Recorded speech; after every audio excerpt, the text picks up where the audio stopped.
نحمده ونصلي ونسلم على رسوله الكريم اما بعد فاعوذ بالله من الشيطان الرجيم بسم الله الرحمن الرحيم لا يغرنك تقلب الذين كفروا في البلاد متاع قليل ثم مأواهم جہنم وبئس المہاد۔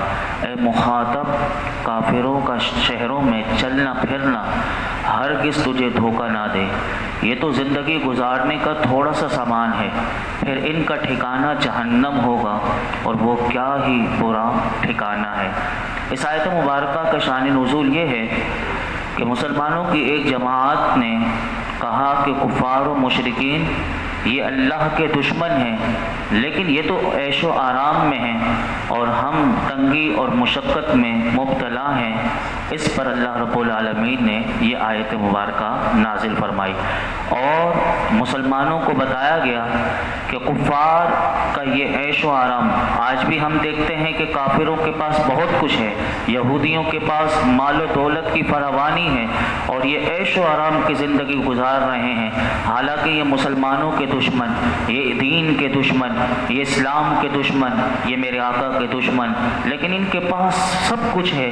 تو اللہ رب العالمین نے فرمایا کہ یہ عیش و آرام والی زندگی، یہ ان کی جو دنیا کی زندگی ہے، یہ ان کے پاس جو کچھ ہے، یعنی قرآن کہتا ہے یہ تھوڑا سا سامان ہے، لیکن ان کا انجام جو ہے وہ بہت برا ہے۔ اس کو اگر کوئی سمجھنا چاہے تو یوں سمجھے، جیسے آج بھی ہم غریب کوئی ہوتا ہے تو وہ امیر کو دیکھ لیتا ہے اور یہ سمجھتا ہے کہ مجھے کچھ نہیں ملا، تو یہ مثال سے ہمیں توکل بھی مل سکتا ہے اور ہمیں صبر بھی مل سکتا ہے۔ اگر بندہ اللہ کی ذات پر بھروسہ کرنا سیکھ جائے تو سنیے مثال کون سی ہے، بہت آسان مثال دیے علماء نے کہ فرمایا کہ کسی شخص کو کہا جائے بھائی آپ 10 منٹ دھوپ میں کھڑے ہو جائیں، یہ مثال سنیے گا کہ 10 منٹ کسی کو دھوپ میں کھڑا کر دیا جائے اور اسے کہا جائے اس کے بعد آپ کے لیے ہمیشہ ایئر کنڈیشن اسے بنگلہ دے دیا جائے، یعنی 10 منٹ اسے دھوپ میں کھڑا کیا جائے اور اس کے لیے ہمیشہ کے لیے ایئر کنڈیشن والا اسے بنگلہ دے دیا جائے، جبکہ دوسرا شخص اسے 10 منٹ سائے میں کسی درخت کے نیچے اس کو بٹھایا جائے یا کھڑا کیا جائے اور ہمیشہ کے لیے اس کے بعد 10 منٹ کے بعد اسے ہمیشہ کے لیے تپتے ہوئے صحرا میں رکھا جائے، پھر آپ سے سوال کیا جائے کہ کون ان میں سے اچھا ہے، تو آپ میں سے اور میرا ہر ایک کا یہی جواب ہوگا کہ جو سب سے پہلا شخص ہے، کہ جو 10 منٹ صرف اگر وہ دھوپ میں کھڑا ہو جائے اور ہمیشہ کے لیے اسے جو آرام مل جائے تو یقیناً وہ والی زندگی بہت اچھی ہے۔ تو مومنوں کے لیے یہی والی بات ہے کہ مومن کی زندگی 4 دن کی زندگی ہوتی ہے، اس میں تکلیف بھی آتی ہے، اس میں مصیبت بھی آتی ہے، اس میں پریشانی بھی آتی ہے، سب کچھ آتا ہے، لیکن یہ زندگی مختصر ہے۔ اس کے بعد اگر جو اس زندگی میں کامیاب ہو گیا تو اس کے لیے جنت کی ابدی نعمت ہے اور ہمیشہ کا آرام اور سکھ و چین ہے۔ اور کافر کے لیے اگر دنیا کی زندگی میں تم اسے نہ دیکھو کہ اسے بہت کچھ ملا، یہ تھوڑا سا ہے، لیکن اسے ہمیشہ کے لیے جہنم کی آگ میں ڈال دیا جائے گا۔ تو ہمیں بھی یہ مثال سامنے رکھنی چاہیے، اور بلکہ کافروں کی تو اس سے بھی بدتر حالت ہوگی، اور آگے مومنوں کے لیے اللہ نے کیا تیار کر کے رکھا ہے، اس سے اگلی آیت میں اللہ نے وہی بتایا کہ مومنوں کے لیے میں نے کیا رکھا۔ تو وہ جو مسلمانوں کے دلوں میں غم تھا کہ کافروں کو یہ سب کچھ ملا، اللہ رب العالمین نے اب اگلی آیت میں مومنوں کے لیے بتایا میں نے ان کے لیے کیا رکھا ہے۔ فرمایا لیکن الذین اتقوا ربهم لهم جنات تجری من تحتها الانہار خالدین فیہا نزلا من عند اللہ وما عند اللہ خیر للابرار۔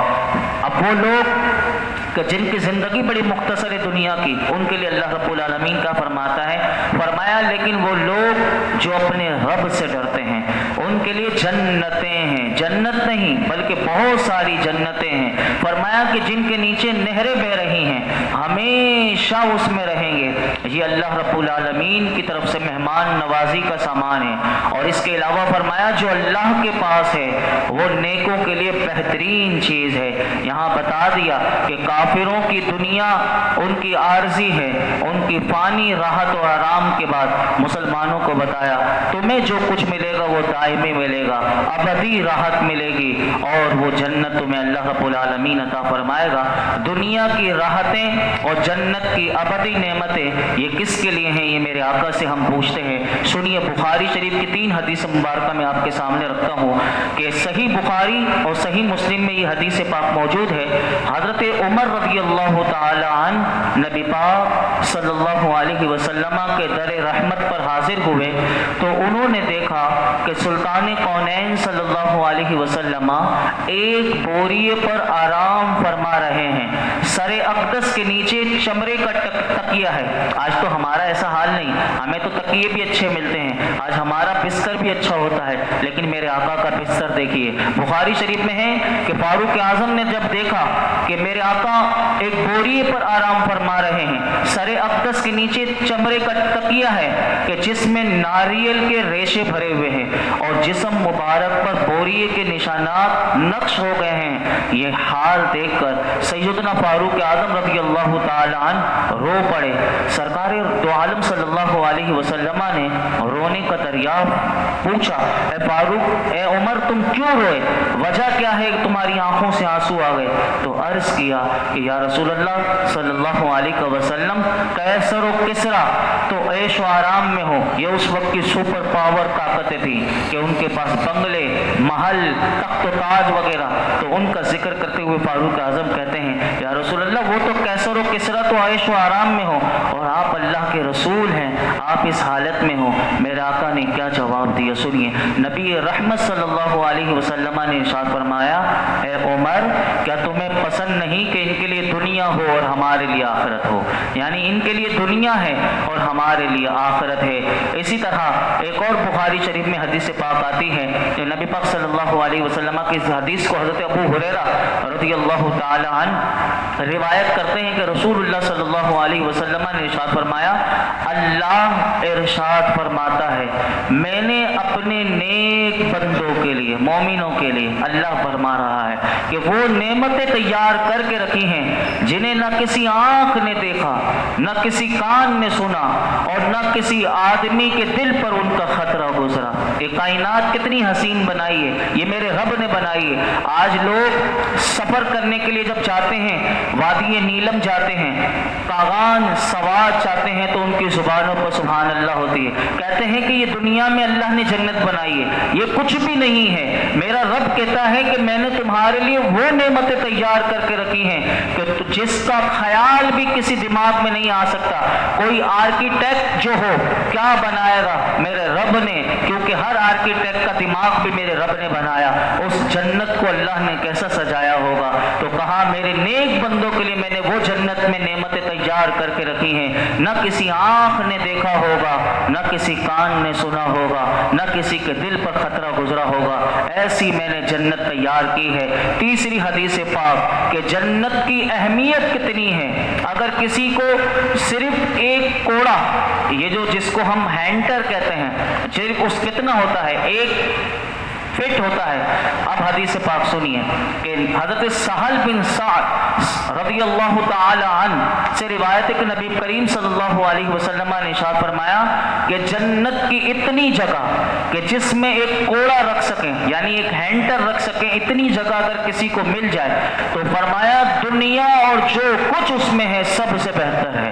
یعنی جنت میں اگر اتنی بھی جگہ مل جائے تو دنیا میں کیا کچھ نہیں ہے، کہا ان سب سے بہتر یہ ہے کہ اسے یہ مل جائے۔ تو یہ ہے وہ حدیث پاک۔ اب میرے آقا کی وہ جو بی بی فاطمہ الزہرا خاتون جنت کا لباس سنیے۔ آج کی ہماری خواتین بھی ناشکری کرتی ہیں نا، تو انہیں بھی آپ یہ حدیث پاک سنا دیا کریں۔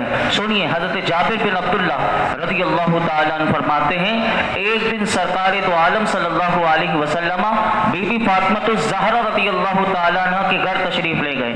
اب انہوں نے لباس کون سا پہنا ہوا تھا؟ راوی کہتے ہیں انہوں نے اونٹ کے بالوں سے بنا ہوا موٹا لباس پہنا ہوا تھا اور چکی میں آٹا پیس رہی تھی۔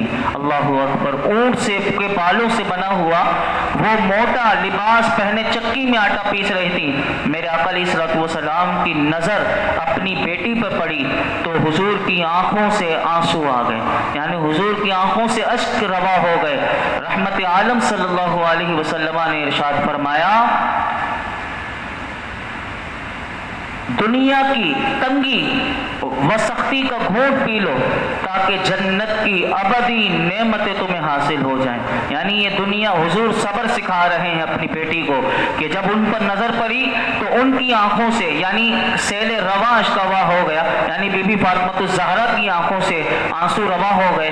تو نبی پاک صلی اللہ علیہ وسلم نے انہیں ارشاد فرمایا اے میری بیٹی، دنیا کی تنگی، آج کی بیوی اپنے شوہر کو اگر وہ چھوڑ کر چلی جاتی ہے اس وجہ سے کہ صرف وہ میرا خرچہ صحیح پورا نہیں کرتا یا میرے عیش و آرام کو پورا نہیں کرتا، ان کے لیے یہ بہت بڑا پیغام ہے کہ میرے آقا تو اپنی بیٹی کو یہ سبق دے رہے ہیں کہ دنیا کی اگر تنگی ہو، سختی کا گھونٹ پی لو تو پھر وہ جنت کی ابدی نعمتیں حاصل ہو جاتی ہیں. لیکن آج کے اگر کچھ نہ ملے تو وہ چھوڑ کے چلی جاتی ہیں اور کس طرح کی فرمائشیں اور وہ پورا نہ کر پائے. تو آج گھروں کا کیا حال ہے.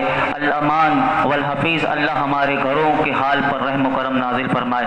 آگے ارشاد فرمایا وَإِنَّ مِنْ أَهْلِ الْكِتَابِ لَمَنْ يُؤْمِنُ بِاللَّهِ وَمَا أُنزِلَ إِلَيْكُمْ وَإِنَّ مِنْ أَهْلِ الْكِتَابِ لَمَنْ يُؤْمِنُ بِاللَّهِ وَمَا أُنزِلَ إِلَيْكُمْ وَمَا أُنزِلَ إِلَيْهِمْ خَاشِعِينَ لِلَّهِ لَا يَشْتَرُونَ بِآيَاتِ اللَّهِ ثَمَنًا قَلِيلًا أُولَئِكَ لَهُمْ أَجْرُهُمْ عِنْدَ رَبِّهِمْ إِنَّ اللَّهَ سَرِيعُ الْحِسَابِ. بے شک کچھ اہل کتاب ایسے ہیں جو اللہ پر اور جو تمہاری طرف نازل کیا گیا اس پر اور جو ان کی طرف نازل کیا گیا اس پر اس حال میں ایمان لاتے ہیں کہ ان کے دل اللہ کے حضور جھکے ہوئے ہیں، وہ اللہ کی آیتوں کے بدلے ذلیل قیمت نہیں لیتے. یہی وہ لوگ ہیں کہ جن کا ثواب ان کے رب کے پاس ہے اور اللہ جلد حساب کرنے والا ہے. اس آیت مبارکہ کا شان نزول یہ ہے، حضرت عبداللہ بن عباس رضی اللہ عنہما نے فرمایا یہ آیت حبشہ کے بادشاہ نجاشی کے بارے میں نازل ہوئی. اس کی وفات ہوئی، نبی کریم صلی اللہ علیہ وسلم اب دیکھیں اپنے غلاموں کو کیسا اعزاز دیتے ہیں. حبشہ میں حضرت جعفر بن طیار رضی اللہ تعالیٰ عنہ کے دعوت دین دینے پر انہوں نے اسلام قبول کیا تھا. یہ حضور کی بارگاہ میں نہیں آ سکے تو اب ان کا انتقال ہو گیا. میرے آقا کو اب دیکھیں خبر مل گئی. نبی کریم صلی اللہ علیہ وسلم نے اپنے اصحاب سے فرمایا ان کا جنازہ حبشہ میں پڑا ہوا ہے اور مسجد نبوی شریف میں میرے آقا نے اپنے اصحاب سے فرمایا چلو اپنے بھائی کی نماز جنازہ پڑھو کہ جس نے دوسرے ملک میں وفات پائی. چنانچہ صحابہ کہتے ہیں، حضرت عبداللہ بن عباس کہتے ہیں کہ نبی پاک صلی اللہ علیہ وسلم بقیع شریف میں تشریف لے گئے تو حبشہ کی سرزمین میرے حضور کے سامنے کر دی گئی. یعنی سارے پردے ہٹ گئے، بقیع شریف کے سامنے بالکل حبشہ کی زمین آ گئی اور نبی کریم صلی اللہ علیہ وسلم کے سامنے نجاشی کا جنازہ پڑا ہوا ہے. یہ غائبانہ نماز جنازہ حضور نے ایک ہی پڑھی تھی، یہ غائبانہ نہیں. علماء کہتے ہیں بالکل سامنے حضور کے جنازہ آ گیا تو اس وقت نبی پاک صلی اللہ علیہ وسلم نے جنازہ پڑھا. آپ نے 4 تکبیروں کے ساتھ نماز جنازہ پڑھی اور اس کے لیے استغفار فرمائی. تو کیا شان ہے اور کیا نظر ہے میرے آقا کی کہ سرزمین حبشہ مدینہ منورہ میں حضور کے سامنے پیش کر دی جاتی ہے. جب حضور نے جنازہ پڑھا دیا تو اب منافقین کا کام اعتراض کرنا تھا. انہوں نے فوراً اعتراض کر دیا. کیا اعتراض کیا؟ انہوں نے کہا دیکھو حبشہ کے نصرانی پر نماز پڑھتے ہیں اور جس کو آپ صلی اللہ علیہ وسلم نے کبھی دیکھا بھی نہیں اور وہ آپ کے دین پر بھی نہیں تھا. یعنی انہوں نے یہ اعتراض کیا. اللہ نے یہ آیت مبارکہ نازل کر دی اور فرمایا کہ منافق جن کو عیسائی کہہ رہے ہیں، یعنی وہ حبشہ کے بادشاہ نجاشی کو قرآن کہتا ہے حقیقت میں وہ مسلمان ہیں. یعنی اس کے مسلمان ہونے کی گواہی اللہ نے دی اور کہا کہ کیونکہ کچھ اہل کتاب ایسے ہیں کہ جو اللہ پر اور پچھلی کتابوں پر ایمان رکھتے ہیں اور اس کے ساتھ نبی پاک صلی اللہ علیہ وسلم پر اور آپ پر نازل ہونے والے قرآن پر ایمان رکھتے ہیں اور ان کی حالت یہ ہے، قرآن کہتا ہے کہ ان کے دل عاجزی اور انکساری تواضع و اخلاص کے ساتھ اللہ کی بارگاہ میں جھکے ہوئے ہیں. اور یہ وہ لوگ ہیں کہ یہ ان کی طرح نہیں جو یہودی سرداروں کی کہ جو اللہ کی آیتوں کو بیچ کر دنیا کی ذلیل قلیل قیمت لیتے ہیں، بلکہ یہ تو وہ سچے دل سے ایمان رکھتے ہیں، تو اللہ کی بارگاہ میں ان کے لیے اجر و ثواب کا خزانہ ہے۔ یہ آیت مبارکہ اللہ رب العالمین نے نازل کی۔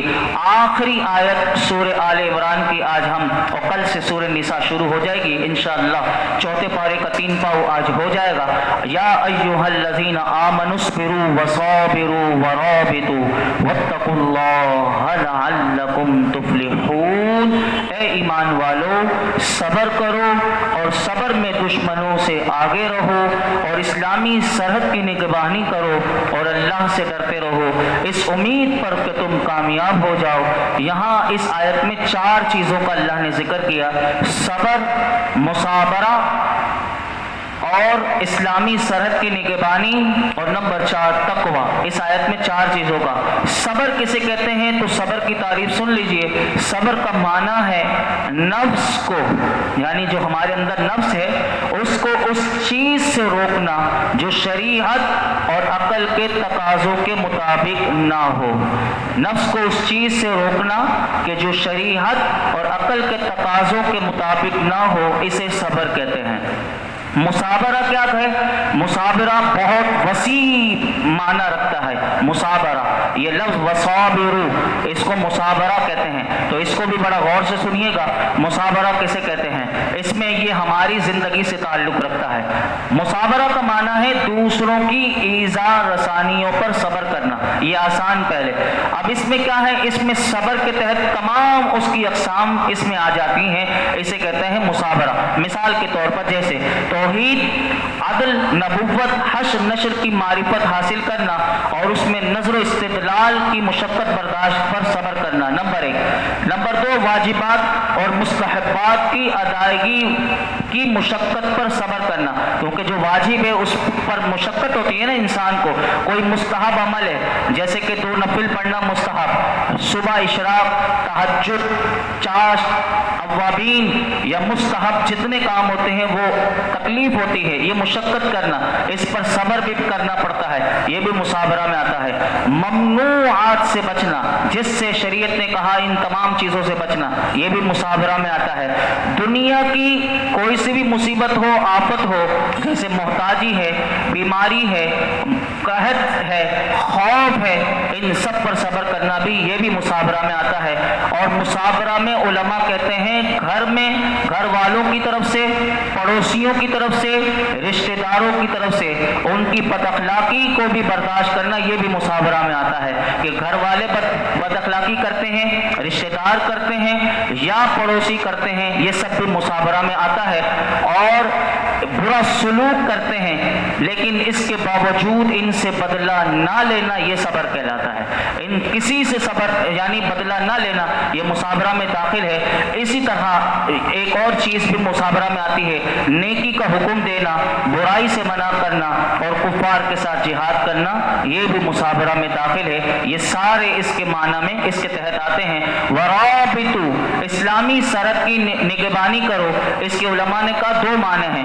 سرحد پر اپنے جسموں اور گھوڑوں کو کفار کے لیے ہمیشہ جہاد کے لیے تیار رکھو، ایک معنی یہ ہے۔ دوسرا معنی یہ ہے کہ اللہ کی اطاعت کے لیے اپنے کمر بستہ رہو، اسے کہتے ہیں ورابطو۔ اسلامی سرحد کی نگہبانی کے بارے میں حدیث پاک میں آتا ہے کہ رسول اللہ صلی اللہ علیہ وسلم نے ارشاد فرمایا کہ جو اسلامی سرحد کی ایک دن، صرف ایک دن نگہبانی کرے، دنیا وما فیہا سے بہتر ہے۔ یعنی اس فوجی کا کیا مقام ہے کہ جو اسلامی سرحد کی نگہبانی کے لیے ایک دن بھی پہرا دیتا ہے، تو دنیا میں جو کچھ ہے اس سے بہتر یہ ہے کہ اس کو کتنا بڑا ثواب ملتا ہے۔ اور یہاں تک آتا ہے کہ ایک اور حدیث پاک میں کہ ایک دن ایک رات اسلامی سرحد کی حفاظت کرنا 1 مہینے کے روزے رکھنا اور اس کے قیام سے بہتر ہے۔ کوئی بندہ 1 مہینے روزے رکھے، اسے کتنا ثواب ملے گا؟ پوری رات عبادت کرے، کتنا ثواب ملے گا پورا مہینہ؟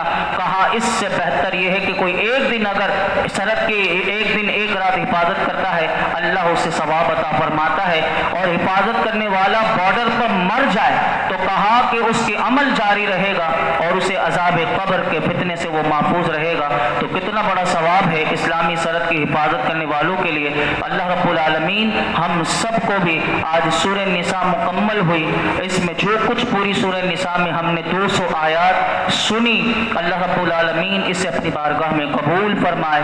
20 رکوع سورہ نساء اس میں آل عمران آج ہماری مکمل ہوئی، اللہ رب العالمین اس سورہ آل عمران کو اپنی بارگاہ میں قبول فرمائے اور ہم سب کی بخشش اور نجات کا ذریعہ بنائے۔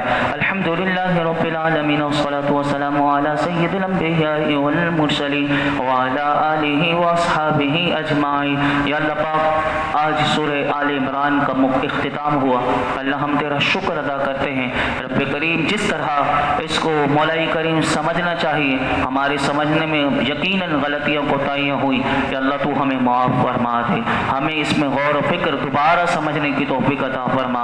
مولا کریم ہمیں مکمل قرآن پاک سننا سنانے کی توفیق نصیب فرما اور ہمیں باعمل بنا دے، اخلاص اخلاص اخلاص کے ساتھ، للہیت کے ساتھ مولا کریم تیرے پاک کلام کو سیکھنے سکھانے کی توفیق عطا فرما، ہمیں غور و فکر کی توفیق عطا فرما، ہماری فکر کو پرواز کے پر عطا کر دے، اے اللہ ہمارے گناہ معاف کر دے، ہماری بے حساب مغفرت فرما، ہمارے والدین کی مغفرت فرما، میرے آقا کی تمام امت کی مغفرت فرما۔ ہم تجھ سے تیری رحمت اور تیرے فضل کا سوال کرتے ہیں، اے اللہ اپنی رحمتیں اور برکتیں فضل عطا فرما، اپنا فضل عطا فرما، اپنی رحمتیں عطا فرما، دین و دنیا کی خیر عافیت سلامتی عزت نعمت راحت سکون کو ہماری نسلوں کا مقدر فرما دے۔ اللہ یہ جتنے حاضرین موجود ہیں ان کے دلوں میں جو جائز مراد ہے سورہ آل عمران کے مولا کریم ختم شریف کے صدقے میں سب کی جائز مرادوں پر اپنی رحمت کی نظر فرما۔ وصلی اللہ تعالی علی خیر خلق محمد وعلی آلہ واصحابہ اجمعین۔